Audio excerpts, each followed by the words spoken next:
지난 10월 말입니다. 한국의 한 대표적인 기독교 방송국의 프로그램에서 그 프로그램 만들어진 지 10주년을 기념하면서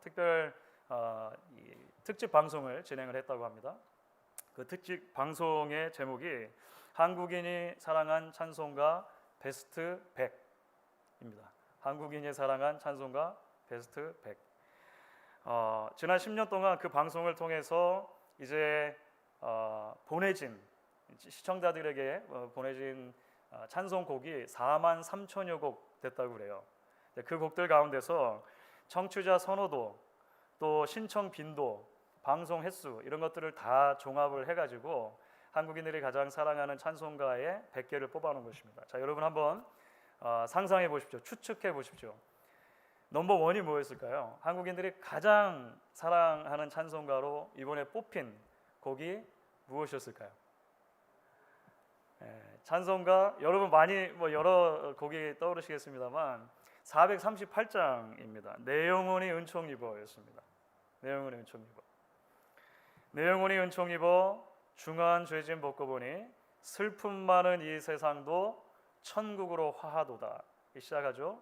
후렴의 마지막 부분은 주 예수와 동행하니 그 어디나 하늘나라이다 라고 하는 이 고백을 담은 찬송입니다. 이것이 20대부터 70대까지 굉장히 넓은 청취자들에게 가장 많은 사랑을 받은 곡으로 그렇게 이번에 선정이 됐다는 것입니다. 그런데 여러분, 오늘 우리가 함께 읽은 말씀을 보시면 사실 바로 이런 종류의 하나님 나라를 보게 됩니다.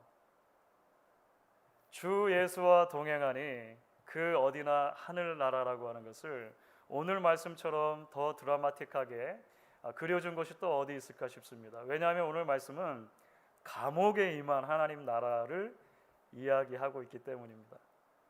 도대체 오늘 말씀을 통해서 우리가 발견하는 하나님 나라의 신비는 무엇일까요? 그리고 그 하나님 나라의 신비가 오늘 저와 여러분을 초대하는 믿음의 자리는 어디라고 말할 수 있을까요? 무엇보다 먼저 오늘 우리는 말씀을 통해서 바울과 실라가 누리는 하나님 나라를 보게 됩니다. 다시 말하면 바울과 실라의 마음속에 그 누구도 빼앗을 수 없는 하나님 나라가 있었다라고 하는 것을 오늘 말씀을 통해 보게 된다는 것입니다. 여러분, 오늘 말씀은 지난주 본문에서 그대로 이어지는 말씀이죠. 마게도냐 지방의 첫 번째 성이었던 빌립보라고 하는 곳에서 계속적으로 이제 전도가 이루어지는 그런 연장선상에 오늘 말씀이 있습니다. 우리가 지난주에 함께 나눈 말씀을 잠깐 기억해 보시면 이 빌립보라고 하는 곳에서 가장 처음 맺혀진 복음의 열매는 루디아라고 하는 여성 CEO였습니다. 그렇죠? 안식일에 회당을 찾아서 이제 바울 일행이 돌아다녔지만 큰 성임에도 불구하고 빌립보에는 회당이 없었던 것 같습니다. 그래서 성문 밖에 강가로 가게 되죠. 그곳에서 이제 모여 있는 몇 명의 여인들을 만나게 되었다는 것입니다. 그 여인들에게 바울 일행이 복음을 전하게 되죠. 하나님께서 그 가운데 있었던 사람들 가운데 특별히 두아디라 성 출신의 자주색 옷감 장사인 이 루디아의 마음을 열어주셨습니다. 그래서 루디아와 그 온 가족이 복음의 말씀을 듣고 예수를 믿고 세례를 받고 소위 말하는 이제 빌립보 교회의 굉장히 중요한 모판이 되었던 것을 우리가 지난주에 함께 나누었습니다. 오늘 함께 읽은 본문도 이제 바울 일행이 기도할 장소를 찾아가는 이야기로 시작을 합니다. 그런데 그렇게 기도할 장소를 찾아가다가 이번에는 전혀 다른 종류의 한 여인을 만나게 되는 것을 보게 되죠. 자, 오늘 말씀을 보시면 16절이 그 여인을 이렇게 소개합니다. 점치는 귀신 들린 여종 하나를 만나니 점으로 그 주인들에게 큰 이익을 주는 자라. 그러니까 이 여자는 귀신이 들려서 그 귀신의 힘으로 다른 사람들의 운명을 점쳐주는 그런 재능을 갖고 있었다는 것입니다. 하지만 신분이 노예이기 때문에 그렇게 다른 사람의 운명을 점쳐주고 받은 돈은 고스란히 주인들에게 갔던 것 같아요. 그렇게 해서 이 주인들이 벌어들인 돈이 꽤 짭짤했던 것 같습니다. 그래서 바울과 그 일행이 이 여인에게서 귀신을 내쫓아 주었을 때, 귀신이 쫓겨났다는 것은 뭘 말하죠? 더 이상 점을 칠 수 없다는 거잖아요. 이 여자 노예의 주인들이 굉장히 화가 났던 것은 당연한 것으로 보입니다. 사실 이제 여러 성경 연구가들이 말하는 것처럼 이 여종은 고침을 받고 나서 소위 빌립보 교회의 일원이 되었을 것 같습니다. 그것은 거의 분명한 것 같아요. 그러니까 이 여인으로 보면 귀신이 내쫓겨나신 사건은 복된 소식이죠. 참 복을 받은 것입니다. 그런데 주인들에게는 이야기가 달랐던 것입니다. 주인들에게는 이것이 good news가 아니라 bad news였다라고 하는 것이죠. 화가 된 것입니다. 그래서 이 주인들이 바울과 실라를 붙잡아다가 빌립보를 다스리고 있던 상관들에게 고소를 했다는 것입니다. 기록에 의하면 당시 이제 빌립보라고 하는 도시는 로마에서 직접 파견한 2명의 집정관들이 다스리고 있었다 그래요. 그러니까 프리토라고 부르는 그 집정관들이 있었습니다. 그래서 오늘 보시면 상관들이라고 복수로 표현된 것이 바로 그런 이유라고 보통 이제 학자들이 봅니다. 어쨌든 이 두 사람들에게 데려간 것이죠. 그러면서 바울과 실라가 이 성을 어지럽게 할 만한 굉장히 이상한 풍속을 전합니다. 막 이렇게 말한 거예요. 사실 돈 문제죠. 그렇죠. 사실 주인들의 입장에서는 돈이 가장 큰 이슈이지만 그것은 뒤로 싹 감추어 놓고 풍기문란의 죄로 이제 이들을 고소를 하게 됩니다. 집정관들이 그 이야기를 듣고 나서 판결을 내립니다. 판결이 무엇이냐면 태형과 구금입니다. 태형은 뭐냐면 공공장소에서 옷을 벗긴 다음에 매로 때리는 것입니다. 매로. 그래서 매로 많이 때리기 때문에 몸이 상하는 것도 있지만 수치심하고도 좀 연결이 되어 있는 그런 종류의 이제 형벌이 돼요. 매를 많이 맞고 나서 그 다음에는 감옥에 가두게 되는 것이죠. 근데 오늘 말씀을 보시면 이 빌립보 지역을 다스리던 상관들이, 집정관들이 빌립보 감옥의 간수에게 특별히 부탁을 하는 장면이 나오는데 든든히 지키라는 명령을 내립니다. 23절에 든든히 지키라. 이 명령을 받고 나서 이제 이 빌립보 간수가 이 사안이 굉장히 엄중하다라고 하는 것을 깨달았던 것 같아요. 그래서 24절을 보면 굳이 이런 말을 넣고 있는데 깊은 옥에 가두었다라고 하는 표현이 나옵니다. 깊은 옥. 그러니까 감옥에 여러 셀들이 있는데, 감방들이 있는데 그 중에서도 아마 가장 보안이 엄중한 곳에 가두었을 것이다. 이렇게 보통 그래서 생각을 합니다. 그것도 모자라서 발에다가 착고를 채우게 되는 것이죠. 여러분 보시는 사진은 전통적으로 바울과 실라가 갇혀 있었다라고 알려진 빌립보 감옥의 잔해입니다. 빌립보 감옥의 잔해가 좀 남아 있다라고 이제 후세 사람들이 보는 거예요. 아닐 수도 있죠, 물론. 꼭 아니더라도 당시의 감옥이 어떤 상황이었는지를 보는 데는 뭐 충분할 것 같습니다. 사실 당시에 착고라고 하는 것은 보통 나무로 만들어져 있었으니까 아마 상상을 해보면 당시에 바울과 실라가 대략 이런 모습으로 이제 감옥 안에 감방에 갇혀져 있을 것이라고 생각을 하는 것이죠. 편할래야 편할 수 없는 상황인 것이죠. 가장 불편한 곳에 아마 있다고 해도 과언이 아닐 것입니다. 그런데 여러분 참 놀랍습니다. 오늘 말씀은 그날 밤에 있었던 일을 이렇게 적고 있다는 거예요. 25절 말씀이죠. 여러분 같이 한번 한 목소리로 읽어보겠습니다. 한밤중에 바울과 실라가 기도하고 하나님을 찬송하며 죄수들이 듣더라. 매를 맞았는데 많이 맞았습니다. 오늘 본문을 보면 매를 많이 맞아서 몸이 만신창이가 되어 있겠죠. 그리고 발조차 묶여서 꼼짝도 할 수 없는 그 불편한 상황인데 바울과 실라가 한밤중에 하나님께 기도하고 찬송했다는 것입니다. 감옥 중에서도 가장 깊은 감방을 예외 자리로 바꿔놓는 것을 우리가 보게 됩니다. 여러분 지난 금요일 날 엄청난 일이 있었죠. 아시는 분은 아실 것 같은데 월드컵 조별 경기에서 한국이 거의 불가능한 경우의 수를 뚫고 16강에 진출을 했습니다. 마침 그날이 제가 50살 되는 생일이었다는 거 아닙니까? 야, 이게 조국이 나에게 이렇게 큰 선물을 주나 이런 생각을 했었습니다.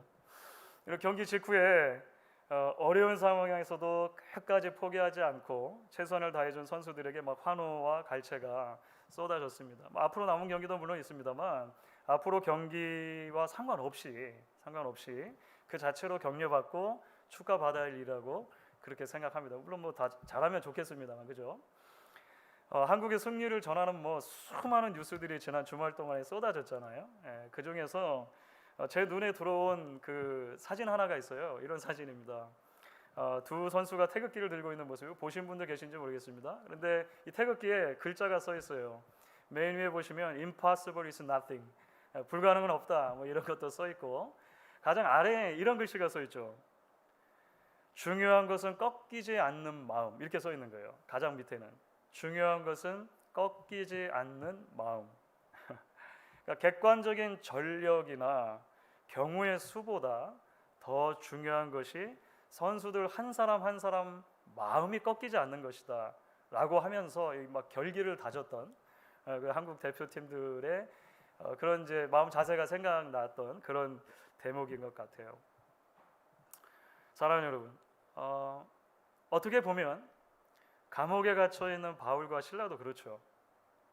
비록 몸은 망가지고 상황은 가장 비참하다라고 볼 수 있지만 그들의 마음이 꺾이지 않은 것을 보게 됩니다. 그런데 여러분, 우리는 성경 말씀을 통해서 조금 더 놀라운 사실을 발견하게 됩니다. 바울과 실라가 이런 모습을 보여준 것은 단순하게 긍정적인 사고를 통해서 자기 스스로를 다독인 것이 아니었다라고 하는 것입니다. Impossible is nothing. 중요한 것은 꺾이지 않는 마음인 거야. 자, 실라, 바울 잘해보세요. 그것도 아니면 한밤중에 잠을 이룰 수 없어서 그렇게 보는 사람들도 있어요. 왜 하필이면 한밤중에 노래를 불렀는가, 기도를 했는가? 너무 몸이 아파가지고 잠을 잘 수 없었다는 거예요. 자리가 너무 불편해서 잠을 이룰 수 없었다는 거예요. 그래서 이제 어쩔 수 없이 찬송하고 기도했다. 이런 그게 아니죠. 시간이 막 남아가지고 감옥에서 할 일이 전혀 없으니까 그런 거 아니죠. 주의 얼굴 뵙기 전에 멀리 뵈던 하늘나라 내 마음속에 이루어지니 날로 날로 가깝도다. 이건 찬송가 438장 2절 가사지 않습니까? 그 누구도 빼앗아 갈 수 없는 그 마음에 이미 임한 하나님 나라 때문에 감옥에서도 그들은 기도와 찬양을 올려드릴 수 있었던 것입니다. 주 안에 사랑하는 여러분, 이런 하나님 나라의 신비로운 비밀이 여러분들 마음에도 있기를 소망합니다. 역동적인 하나님 나라의 소망을 마음에 품은 하나님의 자녀들은 쉽게 절망하지 않습니다. 포기하지 않습니다. 그래서 바울이 고린도후서 4장 8절과 9절에서 이렇게 말하죠. 우리가 사방으로 우겨쌈을 당하여도 쌓이지 아니하며 답답한 일을 당하여도 낙심하지 아니하며 박해를 받아도 버림바 되지 아니하며 거꾸로 뜨림을 당하여도 망하지 아니하며. 여러분, 이 말은 책상 물림하는 선생님이 이론적으로 적어놓은 그런 말이 아니죠.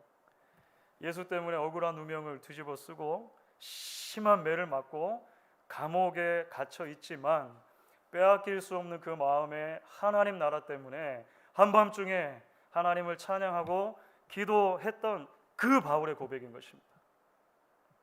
이와 같은 고백이 오늘 저와 여러분에게도 있기를 주의 이름으로 축복합니다. 여러분, 이제 이어지는 말씀은 한 걸음 더 나아가서 감옥에 임한 하나님 나라의 또 다른 측면을 보여줍니다. 그것은 바울과 실라로부터 죄수들과 간수에게로 확장되는 하나님 나라입니다. 바울과 실라 마음에 이루어진 하나님 나라는 거기에만 있는 게 아닌 것이죠. 주위 사람들에게로 번져갑니다. 그래서 사실 오늘 우리가 말씀을 통해 보는 것은 감옥 전체에 임한 하나님 나라를 보게 되는 거예요. 여러분, 한밤중에 바울과 실라가 기도하고 찬송할 때입니다. 기적이 일어나죠. 지진이 일어납니다. 이 지진이 빌립보 전체에 있었는지 아니면 특별히 그 감옥에만 있었는지 그건 정확하게 모르겠어요. 어쨌든 옥토가 흔들리게 됐습니다. 그래서 감옥의 모든 문들이 열리게 됩니다. 모든 죄수들의 결박이 풀어지게 됩니다. 자, 여러분, 바울과 실라에게 참 감사한 기회가 찾아온 거잖아요. 그죠? 이제 감옥을 나갈 수 있는 기회잖아요. 오 하나님 감사합니다. 이전에는 베드로가 감옥에 있을 때 막 천사를 보내가지고 옆구리를 쿡 이래서 이제 잠자는 베드로를 깨워서 탈옥을 시켜주시더니 이번에는 이런 방식으로 우리에게 은혜를 베풀어 주시는군요 하고 바울과 실라는 옥을 빠져나가지 않았다는 것입니다.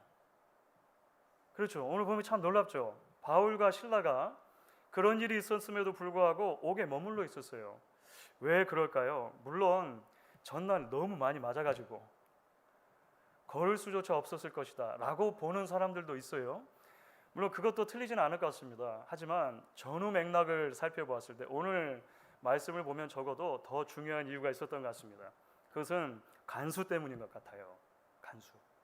여러분 27절을 한번 보도록 하겠는데 같이 한번 읽어보겠습니다. 간수가 자다가 깨어 옥문들이 열린 것을 보고 죄수들이 도망한 줄 생각하고 칼을 빼어 자결하려 하거늘. 당시 감옥의 간수들은 거의 대부분이 로마 군인 출신이었다는 기록이 있습니다. 그러니까 평생을 군인으로 있다가 이제 전역을 했든지 아니면 은퇴를 한 경우에 이런 감옥에서 간수로 이렇게 다시 이제 일을 하는 경우들이 많았다라고 하는 거예요. 원칙의 사람들이었겠죠. 평생을 명령을 받고 살았기 때문에 명예와 책임을 무엇보다도 중요하게 생각하는 사람이었을 것입니다. 빌립보 간수도 다르지 않았을 거라고 생각을 해요. 게다가 지금 빌립보 간수는 그 도시를 다스리는 최고 권력자들이죠. 집정관들에게 직속 상관인 거예요. 명령을 받은 상태입니다. 든든히 지키라 이런 명령을 받은 상태죠. 옥문이 깨지고 만약에 자신이 책임지고 있던 죄수들이 다 달아난 것이 확인되면 이 간수가 취할 수 있는 선택은 사실 하나밖에 없습니다. 명예롭게 자신의 목숨으로 책임을 지는 거예요. 당시 군인이라면 누구라도 그랬을 것입니다. 그러니까 이 사람이 겁장이라서 자결하려고 한 것이 아니라 책임을 지려고 그렇게 했을 가능성이 너무나 높다는 것이죠. 지진이 나서 모든 옥문이 열리고 모든 죄수들의 결박이 풀어졌을 때 바울의 마음이 간수에 가 있었던 것 같아요. 아니나 다를까 헐레벌떡 뛰어 들어온 간수가 옥문들이 열린 것을 보고 무슨 선택을 하려고 합니까? 스스로 목숨을 취하려고 합니다.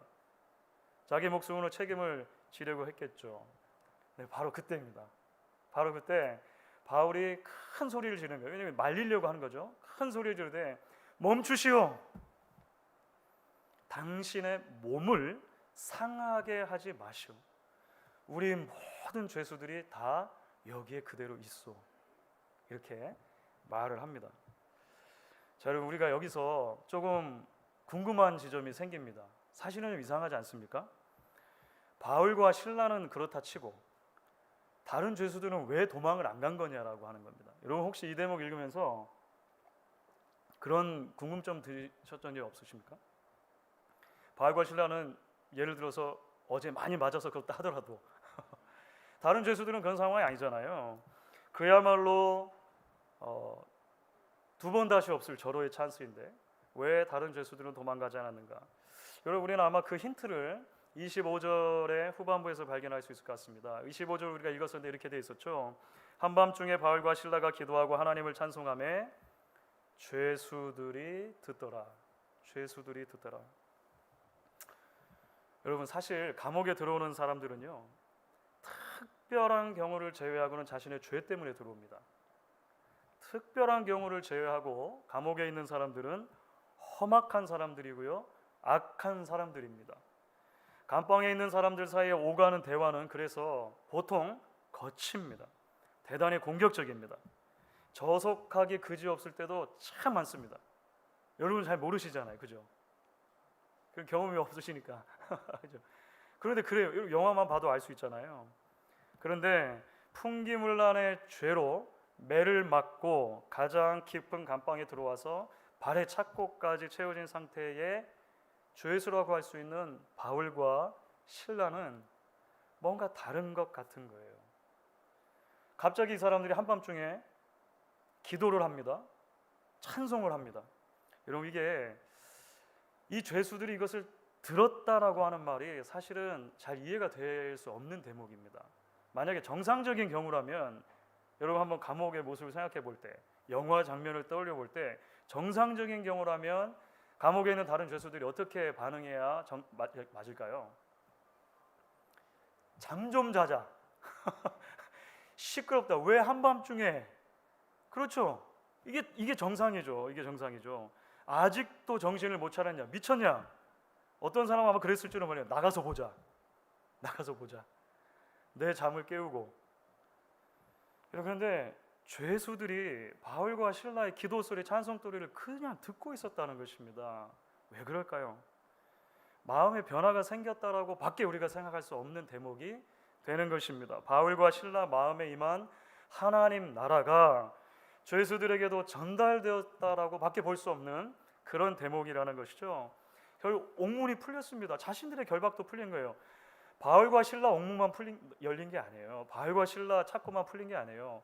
모든 죄수들의 문이 열리고 모든 죄수들의 결박이 풀어졌지만 도망갈 생각을 안 하는 것입니다. 물론 어떤 학자들은 이 대목에서 바울과 실라가 그 간수 때문에 죄수들을 말렸을 것이라고도 보는 사람들이 있어요. 그 본문에 기록되지 않지만 여러분들 도망가지 마십시오. 물론 그럴 가능성도 있지만 그렇다 손 치더라도 왜 죄수들이 바울의 말을 듣습니까? 그렇죠. 분명한 것은 아무도 도망치지 않았다는 것입니다. 바울과 실라에게서 무언가를 보았기 때문이라고 하는 설명 외에는 설명이 불가능한 것입니다. 우리는 이 연장선상에서 간수의 변화를 이해할 수 있는 거예요. 그렇죠. 바울과 실라가 가지고 있는 그 다름이 결국 간수를 굴복시키죠. 그들 안에 임한 하나님 나라가 이 간수의 마음을 뒤흔들게 됩니다. 물론 애초에 온몸이 만신창이가 되었음에도 불구하고 무엇인가 꿋꿋함과 의연함을 잃지 않는 이 두 사람의 모습을 간수도 처음부터 봤을 거예요. 하지만 이 시점에 이르렀을 때 옥이 다 파쇄된 이후에 모든 죄수들이 도망간 줄만 알았는데 남아있고 죄수들도 같이 있으면서 당신의 몸을 상하게 하지 마시오. 우리가 다 여기 있어라고 하는 이 바울의 말 속에서 큰 권위를 느꼈을 것이라는 것이죠.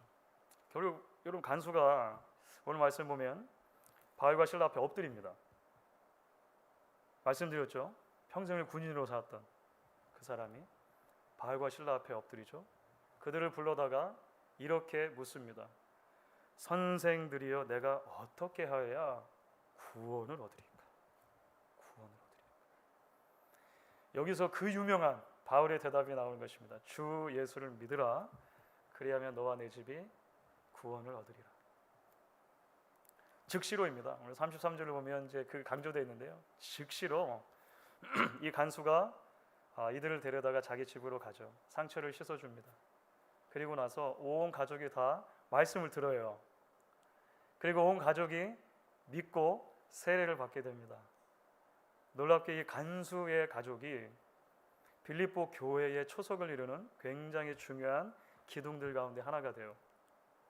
저는 개인적으로는 그 감옥에 있었던 죄수들 중에 상당수도 그렇게 되었을 것이라고 생각합니다.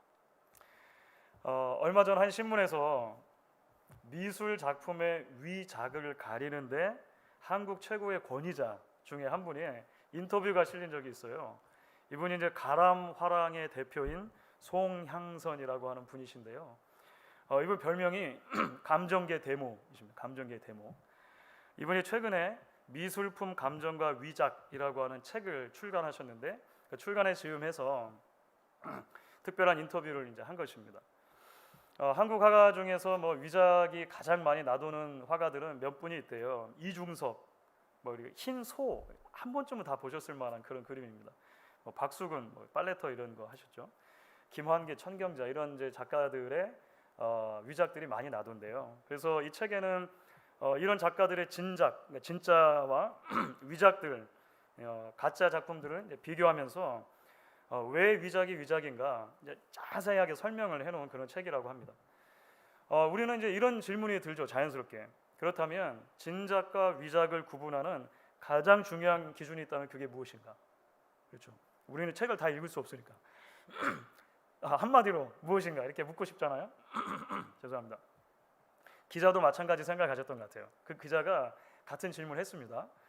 그런데 그 부분에 대해서 이 송향선 대표가 대답을 하셨는데 제게는 개인적으로는 그 대답이 조금 놀라웠습니다. 이분이 이렇게 말해요. 되돌아보면 위작은 기술적으로는 뛰어나지만 진품의 품격을 드러내지 못한다. 그 향기랄까 말 글로 표현하기 참 어려운데 독특한 뭔가가 있다. 여러분 참 재밌지 않습니까? 위작을 판별하는데 전문가 중에 전문가잖아요. 감정 전문가인데 이 가장 권위적인 분이 내세운 그 기준이 뭐냐면 독특한 뭔가입니다. 독특한 뭔가.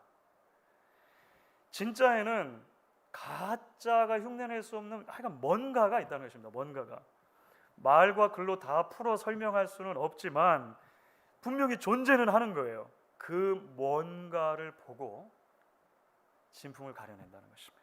주 안에 사랑하는 여러분, 하나님 나라의 비밀을 마음속 깊이 간직한 성도들에게도 그런 다름이 있어야 한다라고 믿습니다. 여러분, 우리가 가진 신앙이 가짜가 아니라 진짜가 맞다면 우리를 보는 사람들이 뭐라고 설명할 수는 없는데, 그렇죠? 말과 글로도 잘 안 되겠는데 뭔가 다른 거는 있는 것 같아요 라고 말해야 정상이라는 것입니다. 그게 뭘까? 궁금해야 정상이죠. 왜 다르죠? 왜 다르죠? 나도 그렇게 되고 싶어요. 어떻게 해야 그럴 수 있죠? 선생들이여 어떻게 해야 내가 구원을 받으리까? 말했던 간수의 고백처럼 그런 것들이 성도들에게도 발견될 수 있어야 할 것입니다. 전도는 설득 이전의 전염이다 라고 하는 유명한 말이 있습니다. 유명하다고는 제가 말했지만 제 말입니다.